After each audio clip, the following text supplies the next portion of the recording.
Marcus Thompson sat in his metallic blue Honda Accord, watching the rain streak down his windshield as he waited outside the diner on Highway 9.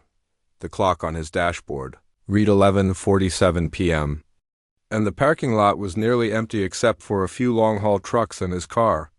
He'd been driving for 6 hours straight from Atlanta, making his way to what would be the most important assignment of his career. At 32 years old, Marcus had spent the last 8 years building a reputation as one of the FBI's most methodical investigators. His specialty was deep cover operations targeting corruption in small-town law enforcement, and tonight marked the beginning of Operation Clean Sweep in Millbrook County. For months, the Bureau had been receiving complaints about the local sheriff's department. Citizens reported everything from excessive force to evidence tampering. But every internal investigation had come up empty. That's where Marcus came in. His background made him perfect for this assignment. Growing up in rural Mississippi, he understood the dynamics of small southern towns. He knew how to blend in, how to observe without being noticed, and most importantly, he knew how prejudice could cloud judgment and create opportunities for investigation. The plan was simple. Marcus would spend the next few weeks in Millbrook County, posing as a computer technician looking to relocate for work. He'd rent a small apartment, frequent local businesses, and gradually integrate himself into the community, all while documenting any evidence of the corruption that had prompted dozens of formal complaints to the Bureau. His supervisor, Agent Sarah Martinez, had briefed him thoroughly. "This isn't going to be easy," she'd warned him during their final meeting in Atlanta. "These officers know how to cover their tracks. They've been operating with impunity for years because no outside agency has been able to gather solid evidence." Marcus had nodded, understanding the weight of responsibility. "That's why I'm going in completely clean.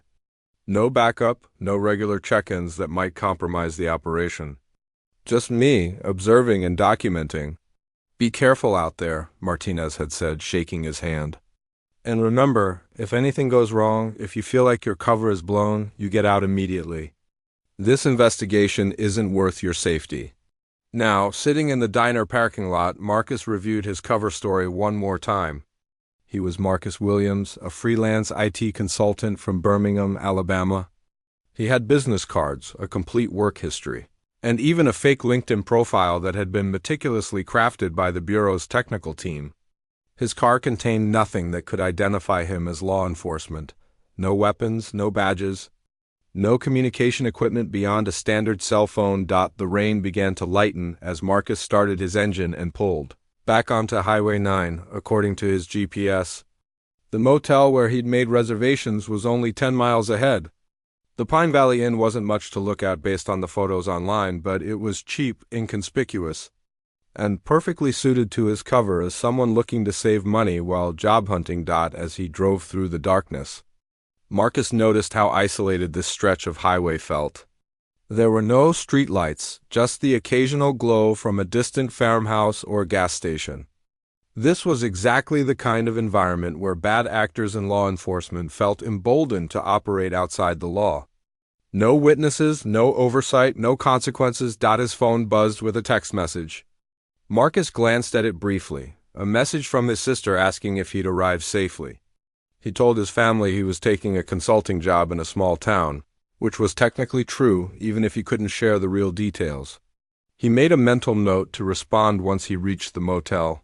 The red and blue lights appeared in his rearview mirror so suddenly that Marcus initially thought it might be an emergency vehicle responding to a call. But when the lights stayed behind him and a spotlight illuminated the interior of his car, he realized he was being pulled over.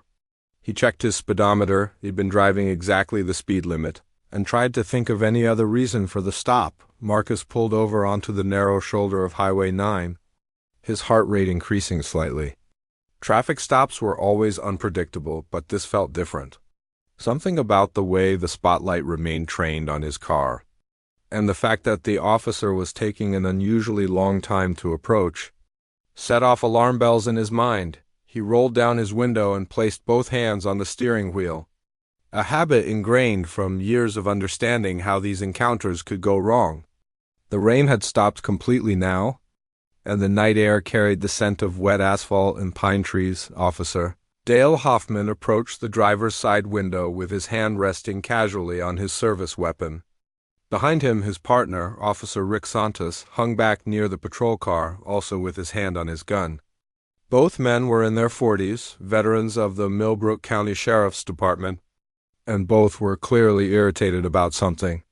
License and registration?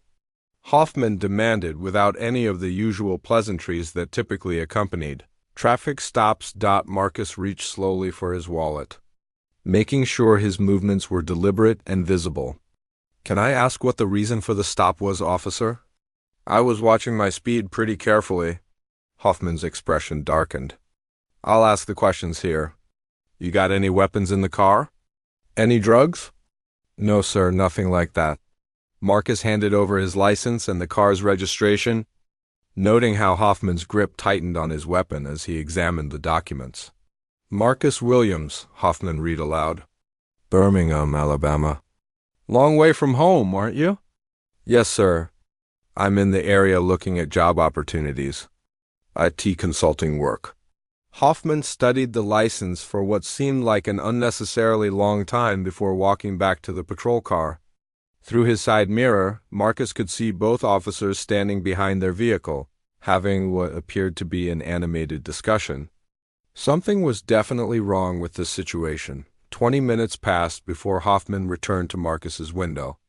During that time, Santos had walked completely around Marcus's car twice, shining his flashlight through all the windows and even kneeling down to look underneath the vehicle. This was far beyond the scope of a routine traffic stop.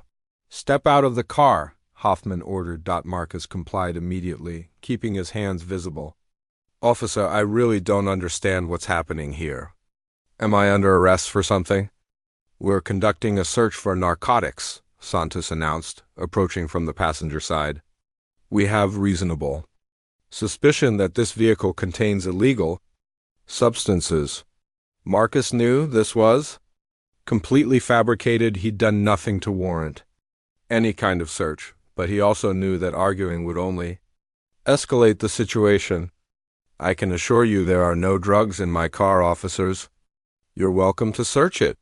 For the next 30 minutes, both officers tore through Marcus's belongings with obvious hostility.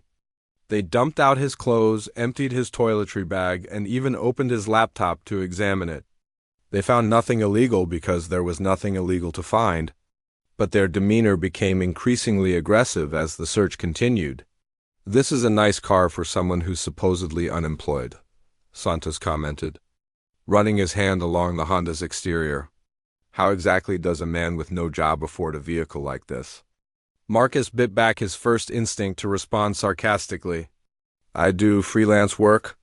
The economy's been tough, but I've managed to stay busy enough to make my car payments. Hoffman slammed the trunk shut after finding nothing of interest. You know what I think? I think you're running drugs through our county. I think you thought you could just drive through here in the middle of the night without anyone noticing. That's not what I'm doing at all, Marcus said firmly. I told you I'm here looking for work.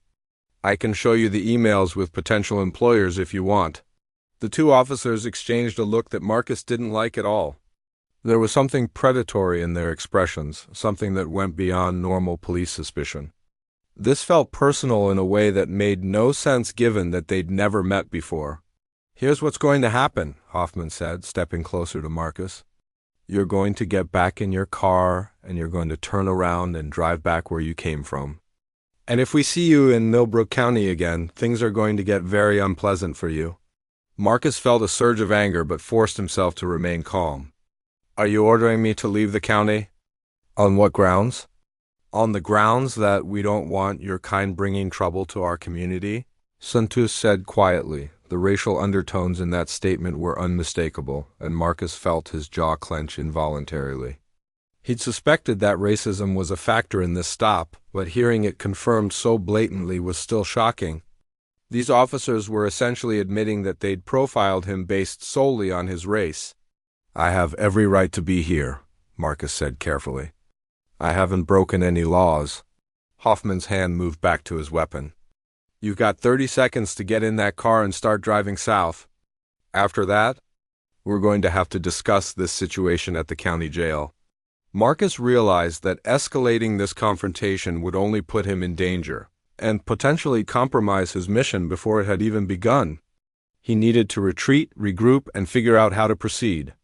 But as he walked back toward his car, he heard Santos whisper something to Hoffman that made his blood run cold. "Should have brought marshmallows," Santos said with a quiet chuck. The fire department arrived 45 minutes after Marcus's call, followed closely by a sheriff's deputy who definitely wasn't Hoffman or Santos. Deputy Maria Rodriguez was professional and courteous as she took his statement about finding the burning vehicle, though Marcus could see the skepticism in her eyes when he claimed to have no idea who the car belonged to or how it had caught fire. "Strange thing is," Rodriguez said, photographing the charred remains, "we've had 3 other vehicles catch fire along this stretch of highway in the past 6 months. Always happens in the middle of the night, and nobody ever sees anything." Marcus filed away this information while maintaining his cover as a confused traveler who'd simply stumbled upon the scene. 3 other fires suggested a pattern, and patterns were exactly what FBI investigators looked for when building cases against corrupt officers. After giving his statement, Marcus drove to the Pine Valley Inn and checked in under his cover identity. The desk clerk, a tired-looking woman in her 60s, barely looked up from her crossword puzzle as she handed him a room key. "You're lucky we had a cancellation," she said. "Don't get many folks wanting to stay in Millbrook County these days." "Really? Why's that?" The woman glanced around the empty lobby before leaning forward slightly. "Word gets around, you know, about how certain people get treated when they pass through here, especially after dark." Marcus wanted to ask more questions, but pushing too hard would risk exposing his true purpose. Instead, he simply nodded and headed to his room, where he spent the next hour documenting everything that had happened. Without his laptop or any of his equipment, he was forced to write everything down by hand in a notebook he'd purchased at the gas station. The next morning, Marcus began implementing a revised version of his original plan. He started by visiting the Millbrook County Sheriff's Department to file a report about his stolen and burned vehicle. This was risky. There was a chance Hoffman or Santos would be working, but Marcus needed to establish his cover story and observe the department's operations firsthand. The desk sergeant, a heavy-set man named Thompson who looked like he'd rather be anywhere else, took Marcus's report with obvious disinterest. "You say your car was stolen from the motel parking lot and then found burned on Highway 9? "That's right. I can only assume someone took it for a joyride and then destroyed it to cover their tracks." Thompson grunted and continued typing with 2 fingers. "We'll investigate, but I wouldn't get your hopes up. Most of these cases never get solved." As Thompson filled out the paperwork, Marcus studied the layout of the department. He noted camera locations, shift schedules posted on the wall, and the casual way officers interacted with each other. Most importantly, he observed which officers seemed comfortable with the department's atmosphere and which ones kept their heads down and avoided conversation. Deputy Rodriguez was in the second category. Marcus watched her carefully as she worked at her desk, noting how she kept to herself and didn't participate in the loud jokes and commentary coming from a group of male officers across the room. When one of those officers made a comment about cleaning up the county, Rodriguez visibly tensed but didn't respond after filing his report. Marcus spent the day establishing his cover by visiting local businesses and inquiring about employment opportunities. He stopped at computer repair shops, office buildings, and even the county courthouse, where he applied for a business license to operate as an independent IT consultant. Everywhere he went, Marcus paid attention to conversations and observed how people reacted when law enforcement was mentioned. The pattern was consistent. Most residents of Millbrook County were afraid of their own sheriff's department. Business owners spoke in hushed tones about protection and staying on the right side of certain officers. Elderly residents mentioned family members who'd been arrested on questionable charges.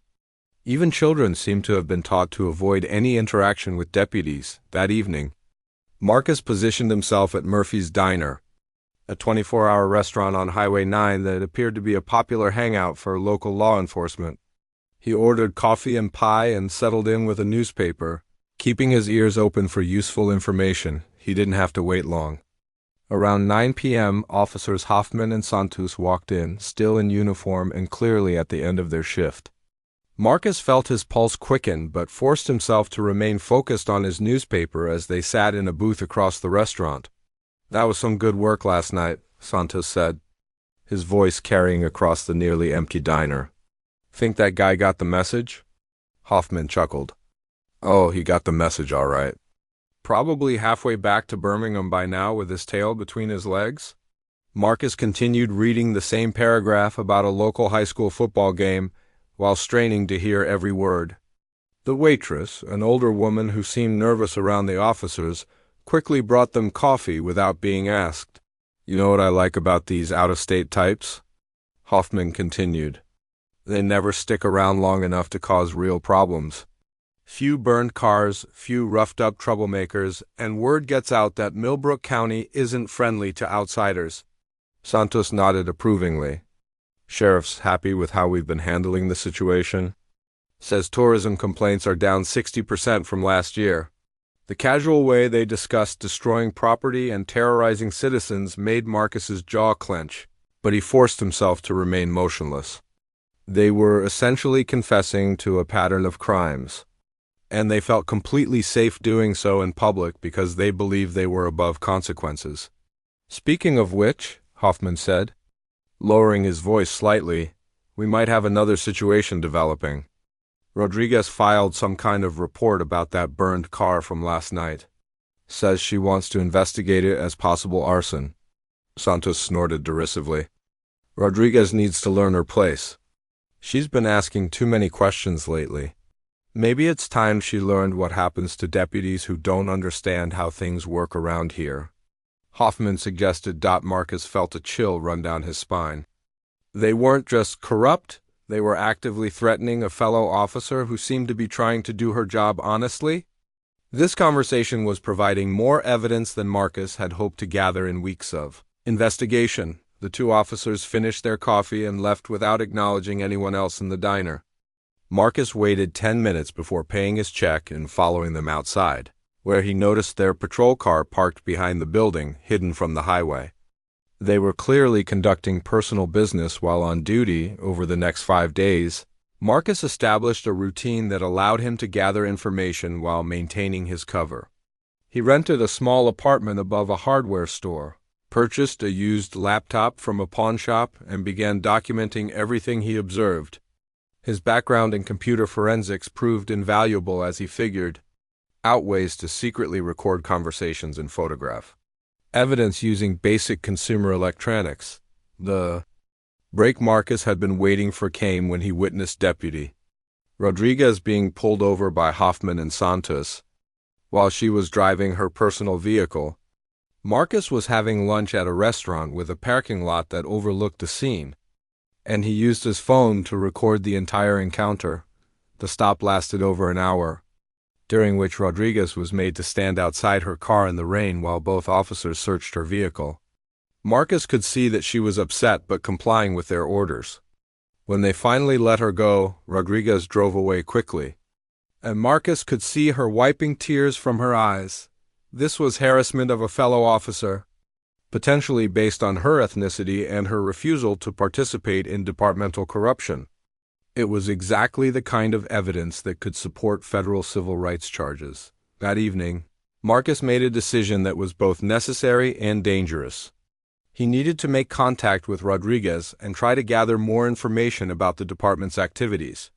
But approaching an active duty sheriff's deputy while undercover was extremely risky. He waited until Rodriguez finished her shift and followed her to a grocery store in the next county.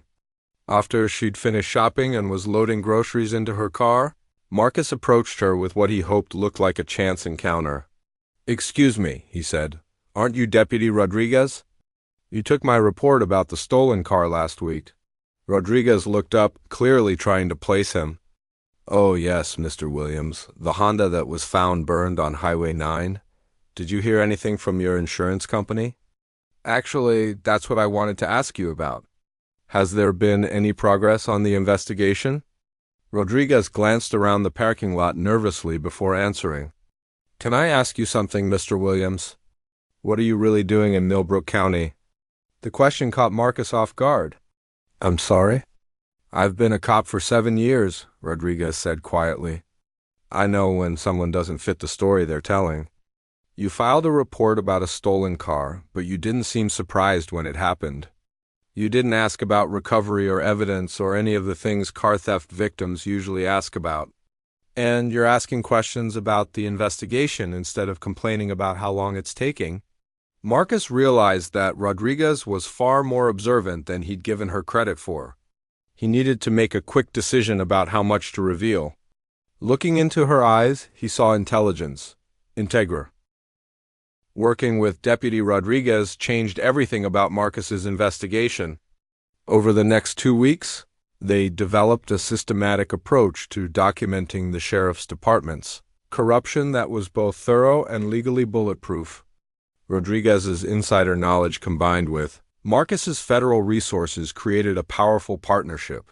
Their first breakthrough came when Rodriguez introduced Marcus to Teresa Manning, a local restaurant owner who had been paying unofficial protection fees to avoid harassment from certain deputies. Manning had been terrified to speak out, but the presence of a federal agent gave her the courage to share her story. "It started about 3 years ago," Manning explained during a recorded interview at Marcus's apartment. "Officer Santos came in and said there had been complaints about my restaurant. Health code violations, he said. But when I asked to see the complaints, he couldn't produce any paperwork. What happened next?" Marcus prompted. "He said the problems could go away if I showed my appreciation for the department's protection. $200 a month, paid in cash, and he'd make sure no one filed any more complaints." "And you paid?" Manning nodded, tears in her eyes. "I've got 15 employees depending on this place. I couldn't risk losing my business license over made-up violations. So I paid." This was textbook extortion, and Manning's testimony would be devastating in court. But she wasn't the only victim. Rodriguez helped Marcus identify 12 other business owners who had similar arrangements with various deputies. The pattern was clear and well documented. The second major break came when Marcus and Rodriguez set up surveillance on Officer Hoffman during his night shift. Using equipment Marcus had requested from the FBI field office in Atlanta, they were able to record Hoffman planting drugs in the vehicle of a young, black college student during what should have been a routine traffic stop. The student, DeMarco Jackson, was a senior at the State University who had been driving home to visit his family. Hoffman pulled him over for allegedly speeding, then claimed to smell marijuana. The search that followed was captured in detail by Marcus's hidden cameras, including the moment when Hoffman slipped a small bag of cocaine from his own pocket into Jackson's glove compartment. Well, Hoffman said loudly for the benefit of his body camera, "What do we have here?" Jackson's protests of innocence were ignored as he was arrested for drug possession. Without the FBI surveillance footage, it would have been his word against the police officers. And everyone knew how those cases typically ended. Marcus felt sick watching the young man's life being destroyed for the crime of driving while black in Millbrook County. But the evidence they gathered would not only free Jackson but also demonstrate a clear pattern of civil rights violations. The most dangerous part of the investigation came when Marcus and Rodriguez decided to gather evidence against Sheriff Bobby Cartwright himself. Rodriguez had long suspected that Cartwright was not just aware of his officers' activities, but actively encouraging them. Proving it would require getting close to the sheriff, which meant significant risk for both investigators. The opportunity came when Rodriguez volunteered to work a special detail providing security for a county commissioner's meeting. The meeting was controversial. Residents were demanding an investigation into police conduct, and Cartwright wanted extra officers present to intimidate potential speakers. Rodriguez wore a wire provided by Marcus as she attended the pre-meeting briefing with Cartwright and his senior staff. What they recorded exceeded even their worst expectations. "I don't want to hear any sob stories about police brutality tonight," Cartwright told his officers. "Anyone gets out of line, you shut them down? I don't care if you have to arrest half the room for disorderly conduct. What about the media? Asked Sergeant Williams, Cartwright's second in command. Channel 8 is friendly to us. If any other reporters show up, find reasons to remove them. Equipment violations, fire code issues, whatever works. But the most damning statement came when Cartwright addressed the room's concerns about recent complaints. Folks, we've kept this county safe by making sure troublemakers know they're not welcome here. Some bleeding hearts might call our methods harsh, but I call them effective. Crime is down, property values are up, and the right kind of people feel safe walking our streets. When one of the younger deputies asked about the federal complaints that had been filed, Cartwright's response was chilling. The FBI doesn't have the resources to investigate every small-town department that gets a few complaints. And even if they did send someone, we'd know about it long before they could cause any real problems. Marcus realized that Cartwright's arrogance would be his downfall. The sheriff was so confident in his department's ability to operate without oversight that he'd never considered the possibility that federal agents were already documenting his crimes. The moment Marcus had been both anticipating and dreading arrived on a Thursday night in late October. He was leaving the hardware store after paying his rent when he noticed a familiar patrol car parked across the street. Hoffman and Santos were sitting in the front seat, watching him. Marcus got into his rental car and drove toward his apartment, keeping an eye on his rearview mirror. The patrol car followed at a distance, making no effort to hide their surveillance. This was either intimidation or preparation for something worse. When Marcus parked behind his apartment building, both officers got out of their car and approached him. Their body language was aggressive, and Marcus noticed that they'd positioned themselves to block his escape routes. Well, well, Santos said, echoing Hoffman's favorite phrase. If it isn't Mr. Marcus Williams, the computer consultant from Birmingham. Officers, Marcus replied carefully. Is there something I can help you with? Actually, there is, Hoffman said, stepping closer. See, we've been doing some research on you, Williams, and we've discovered some very interesting information. Marcus felt his pulse quicken but kept his expression neutral. What kind of information? The kind that makes us wonder why a federal agent is pretending to be an unemployed IT consultant in our little county. The words hit Marcus like a physical blow. His cover was blown, which meant Rodriguez was likely in immediate danger, but he couldn't let these officers see his panic. I'm sorry, but I think you have me confused with someone else, Marcus said. Santos pulled out his phone and showed Marcus a photograph. It was a clear image of Marcus in FBI gear, taken during a training exercise the previous year. Someone had leaked his identity to the sheriff's department. Special Agent Marcus Thompson, Santos read from his phone. 8 years with the Bureau, specializes in corruption investigations. Currently assigned to the Atlanta Field Office under Supervisory Special Agent Sarah Martinez. Hoffman was grinning now, the same predatory smile Marcus had seen during their first encounter. You know what I love about this situation, Agent Thompson? You've been running around our county for weeks, thinking you're so smart, collecting your little evidence packages. But the whole time, you've been walking into a trap. What trap is that? Marcus asked, buying time while trying to figure out his next move. The trap where a federal agent gets killed during a drug bust gone wrong, Santos explained casually. See, we're going to find a large quantity of narcotics in your apartment. And when you resist arrest, well, sometimes these situations escalate quickly. Marcus realized they weren't just planning to kill him. They were planning to destroy his reputation and discredit his investigation at the same time. If he died during a supposed drug arrest, everything he'd uncovered could be dismissed as the fabricated evidence of a corrupt agent. There's just one problem with your plan, Marcus said. What's that? Hoffman asked. You're assuming I've been working alone.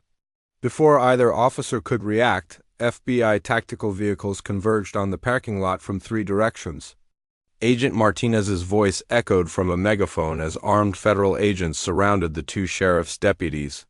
Millbrook County Sheriff's deputies. You are under arrest for violation of federal civil rights statutes. Conspiracy, extortion, and deprivation of rights under color of law. Put your hands where we can see them and do not reach for your weapons. Hoffman and Santos looked around in shock at the dozen federal agents who had appeared seemingly from nowhere. Their confidence evaporated as they realized they were completely outgunned and outnumbered. "This is impossible," Hoffman stammered. "We had intelligence that he was working alone." Marcus smiled grimly as he watched both officers being handcuffed. "You had intelligence from someone who wanted you to think I was working alone. Deputy Rodriguez has been feeding your informants false information for the past week." "Rodriguez?" Santos looked genuinely confused. "But she's one of us." "No," Marcus said firmly. "She's a real police officer." "There's a difference." As the arrests continued throughout the night, the scope of Operation Clean Sweep became clear. Federal agents arrested 7 deputies, 2 sergeants, and Sheriff Cartwright himself. Rodriguez, who had been wearing a wire during her evening shift, had captured Cartwright's panicked phone calls trying to organize a cover-up. Once he learned of the arrests, the evidence Marcus and Rodriguez had gathered was overwhelming. In addition to the civil rights violations, federal prosecutors charged the officers with conspiracy, racketeer,